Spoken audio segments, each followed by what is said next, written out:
Hello viewers, welcome to my botanical bliss. আশা করি আপনারা সবাই ভালো আছেন, আমিও ভালো আছি। এই যে দেখুন আমার থোকা ভ্যারাইটির জবা গাছ, এটা ছোট ছোট এবং থোকা হয়ে ফোটে। এই গাছ দেখুন কত সুন্দর এবং সতেজ আছে।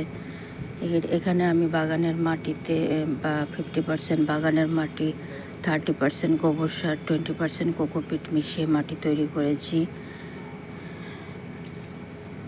এই যে দেখুন কত কুড়ি, এই যে কুড়িতে ভর্তি গাছে, কিন্তু দুঃখের বিষয় কুড়িগুলি সব ঝরে পড়ে যাচ্ছে।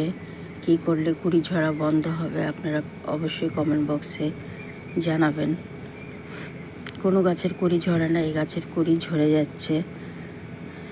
এই সপ্তাহে সপ্তাহে আমি খোলবে যেন জল দেই এবং সপ্তাহে সপ্তাহে নিম তেল স্প্রে করে দেই, তাতে গাছ সুন্দর এবং সতেজ থাকে।